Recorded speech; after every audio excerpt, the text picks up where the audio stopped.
On November 21st, 1920, Jane Boyle went to a football match at Croke Park in Dublin with her fiancé, Daniel. Their wedding was just 5 days away. She would be dead before the final whistle. That same morning, the Irish Republican Army had just pulled off its most daring victory yet against the British Empire. But the price for that victory wouldn't be paid by soldiers. It would be paid by the ordinary people of Dublin. This is the story of how a sports field was turned into a killing field, a day that would become one of the darkest chapters in Ireland's fight for freedom and galvanize a nation against British rule.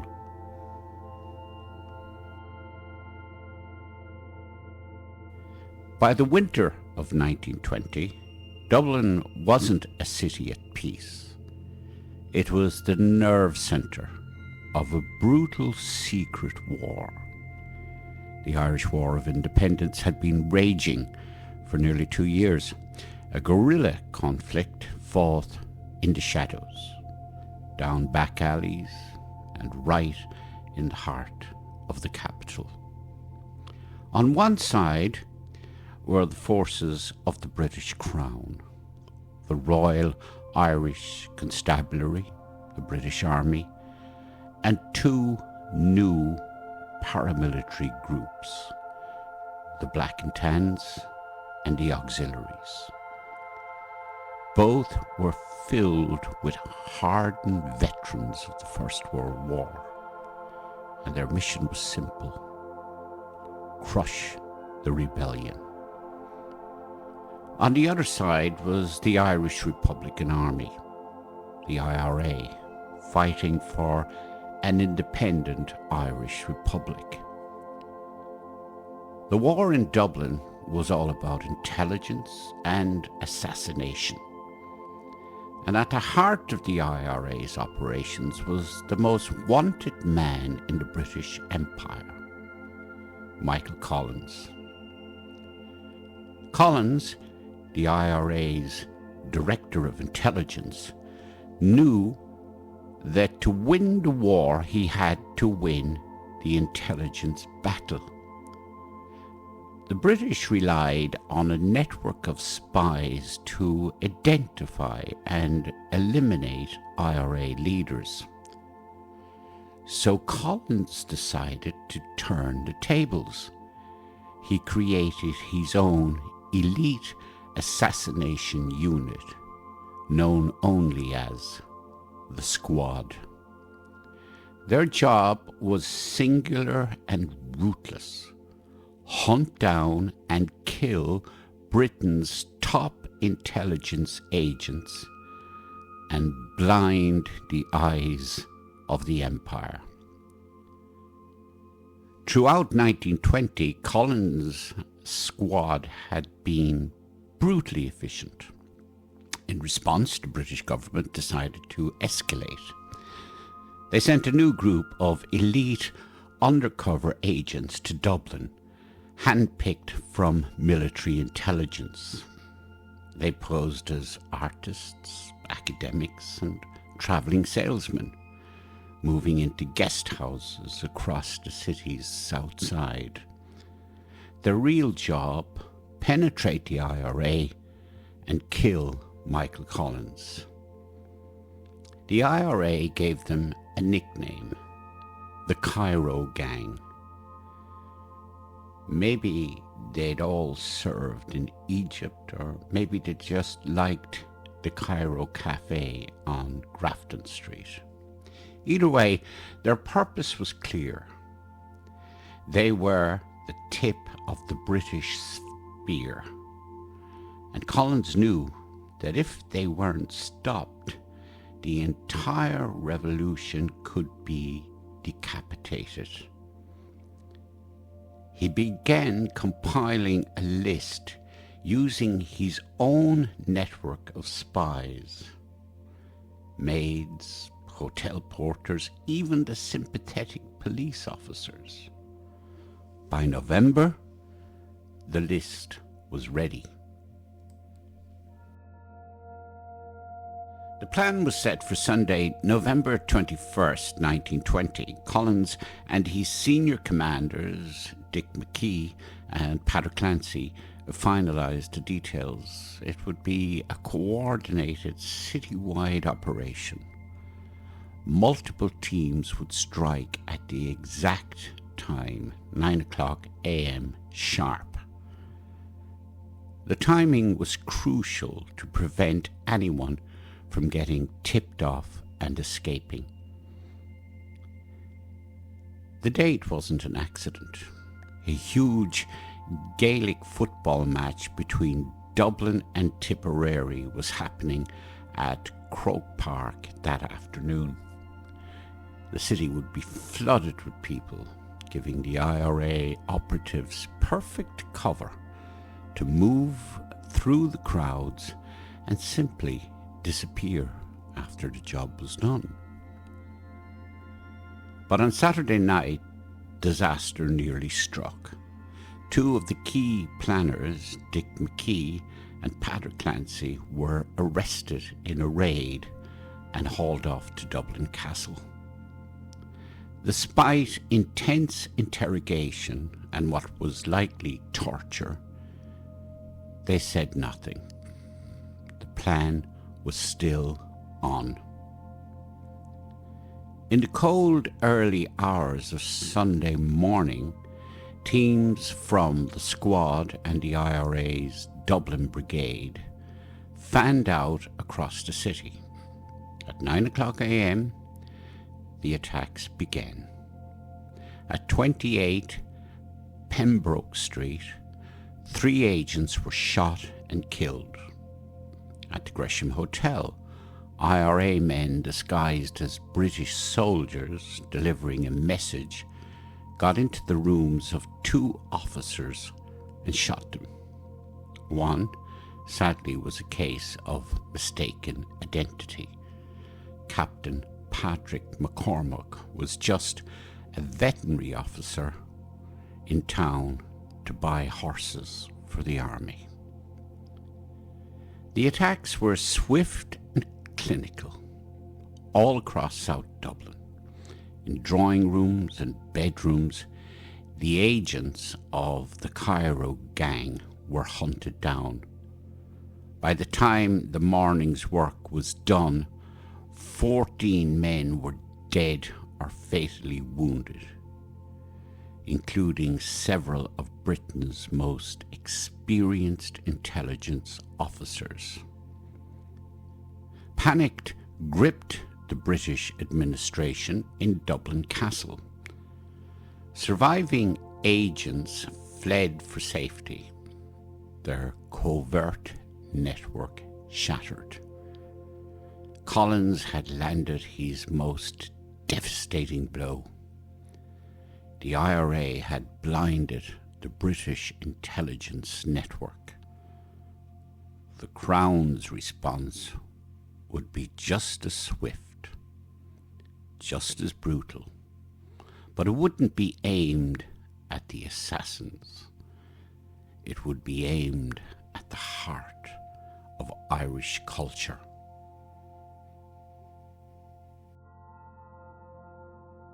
While Dublin Castle was still reeling, thousands of Dubliners were just looking for a few hours of escape. The tension in the city was thick. Everyone feared a reprisal. Still, nearly 10,000 people made their way to Croke Park for the match between Dublin and Tipperary. Gaelic games were more than just a sport. They were a vibrant expression of Irish identity, a defiant celebration of the native culture. For the people streaming into the grounds, the match was a brief break from the curfews, the raids, and the constant threat of violence. The crowd was a mix of everyone. There was 26-year-old Jane Boyle there with her fiancé, just 5 days from their wedding. There were young boys like 10-year-old Jerome O'Leary and 11-year-old William Perry Robinson, who'd climbed a tree to get a better view. And on the field were the players. For the Tipperary team, this was a huge occasion. Their star player, 24-year-old Michael Hogan, was a committed Republican and a fearsome defender. The match finally got underway around 3:15 p.m. For just a few minutes, everything felt normal. The sounds of a city at war were replaced by the roar of the crowd. But then, about 5 minutes into the game, a low-flying airplane appeared overhead. It circled the stadium twice and fired a red flare. It was a signal. The signal was for a large force of police, RIC, Black and Tans, and auxiliaries, who had surrounded the stadium. The official reason for the raid was to search the crowd for gunmen from the morning's assassinations. The unofficial reason was revenge. What happened next wasn't a search. It was a massacre. Without warning, police burst through an entrance and immediately opened fire with rifles and revolvers. An armoured car outside fired its machine gun, not into the stands, but over the heads of the panicking crowds to block their escape. Pure panic erupted. The crowd surged away from the gunfire in a wave of terror. People scrambled for the exits, only to find them blocked by police, creating a deadly crush. On the pitch, the players scattered. Tipperary's Michael Hogan dropped to the ground, trying to crawl to cover. A bullet hit him in the back, and he was killed instantly. A spectator, Tom Ryan, knelt beside him to whisper a prayer and was himself shot. He would die from his wounds that night. The gunfire lasted only 90 seconds, but in that minute and a half, the field had become a slaughterhouse. Jane Boyle was shot in the back and died in the stampede. Young William Robinson, watching from the tree, was hit in the chest. 10-year-old Jerome O'Leary was shot in the head. In total, 14 civilians were killed or fatally wounded, and at least 60 more were injured. The dead included a woman, 3 children, and 10 men. Not a single member of the Crown forces was harmed. When the shooting stopped, the scene was a nightmare. The cheers were gone, replaced by screams. Bodies lay across the pitch and in the stands. The police rounded up the remaining men, beating and kicking them, One player, a veteran of the Somme, was only spared when he rolled up his sleeve to show his British Army tattoo. The day of sport had ended in unimaginable carnage.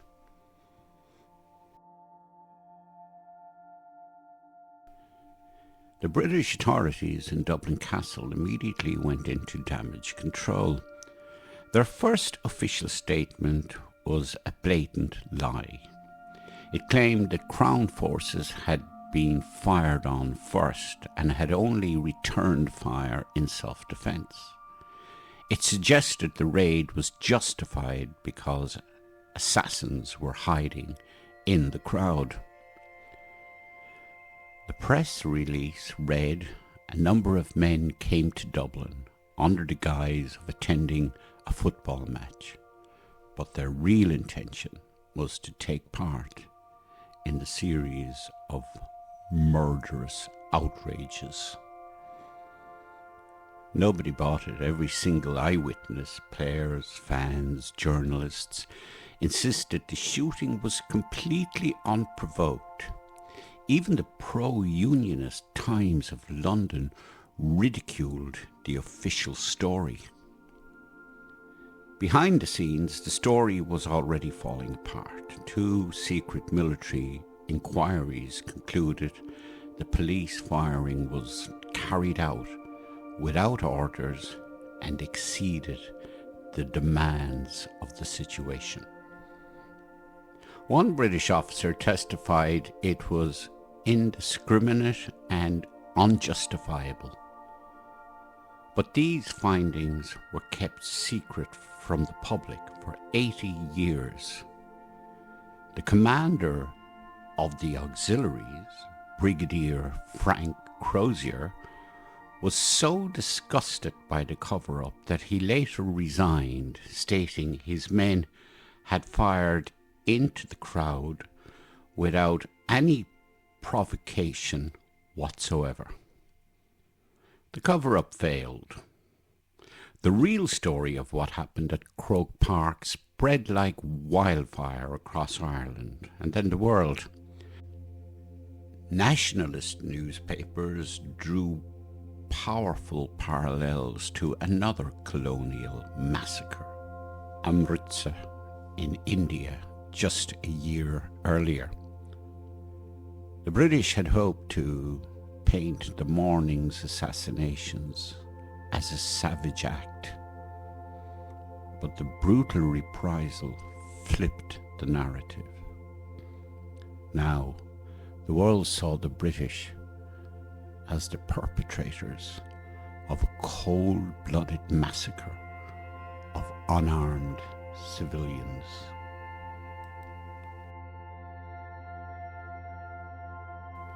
For British rule in Ireland, Bloody Sunday was a disaster.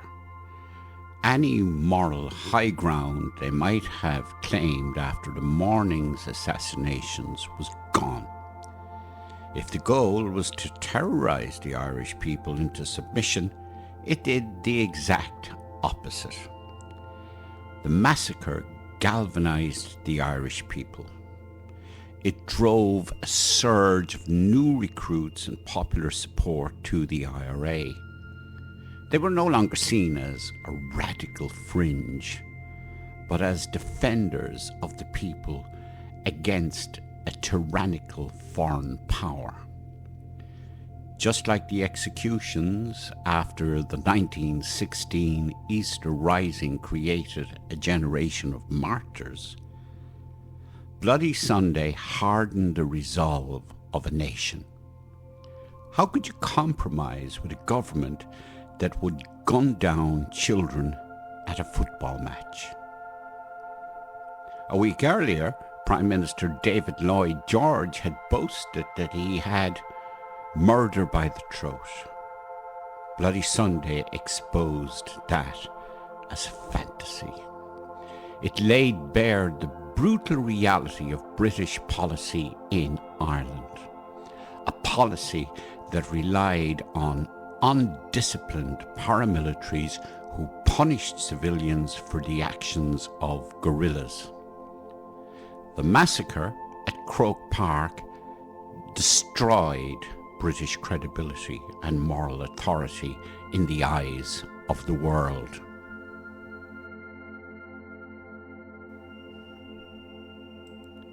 The violence of November 21st, 1920 didn't end at Croke Park. That night, inside the walls of Dublin Castle, another act of revenge took place.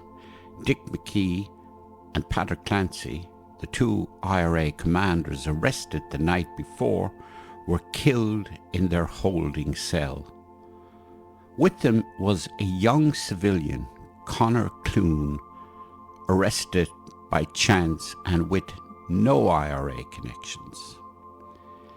The official story was that the three were shot while trying to escape. The evidence, however, showed they had been tortured and then murdered as a reprisal for the day's events. In total, over 30 people died across Dublin on that one bloody day. It was a point of no return. The war would get even more brutal over the next 7 months, but the ground had fundamentally shifted. The British government, facing international pressure and a collapse of its authority in Ireland, began to realise that a military victory was impossible. Peace talks quietly began. Bloody Sunday ensured that when those negotiations finally happened, the Irish would come to the table not as defeated rebels, but as representatives of a united and determined nation. Today, Croke Park is the magnificent heart of Gaelic games, a stadium that holds over 82,000 people. But it's also hallowed ground. The memory of Bloody Sunday is woven into its very fabric. In 1925, the GAA named a new grandstand after the player murdered on its pitch, the Hogan Stand. For decades, many of the other victims lay in unmarked graves. But in recent years, an effort has been made to remember every single person who died, to restore their names and their dignity. The massacre at Croke Park was one of the darkest chapters in Ireland's long fight for freedom. But it was also a critical turning point. It was a day of tragedy that exposed the brutal bankruptcy of imperial power and forged an unbreakable sense of national solidarity. The blood spilled on that field consecrated the ground, transforming a sports stadium into a powerful symbol of Irish resilience and sacrifice. The 14 civilians who went to a football match and never came home became martyrs. Their deaths, a rallying cry that echoed through the final violent push for Irish independence.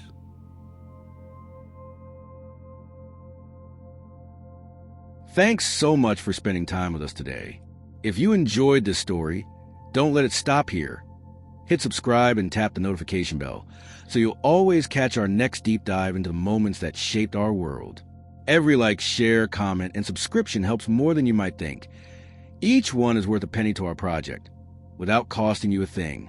That's how we keep Emerald Chronicle going.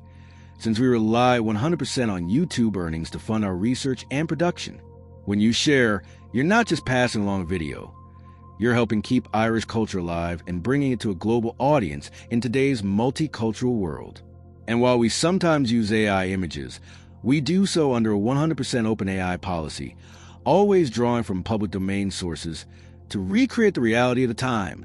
We're careful to respect copyright and the rights of original artists, and remember, all of our research, development, and production is 100% human, with only the occasional exception for narration. We've also listened to our members. Since November 1st, 2025, we've made sure that all sources for our videos are listed in the description, and we're working through our back catalog to fully cite every story we've told. Emerald Chronicle is primarily a one-man project, founded by Irish historian HANNAN from his base in Limerick City, Ireland. If you'd like to reach out, you'll find his email in the video description. And here's where you come in. We'd love your ideas. Drop a comment with the stories from our past that you'd like us to bring to light. We are determined to not only listen but act on your suggestions, because together we can share Ireland's history with the world. Thanks again for watching, for learning, and for keeping history alive with us.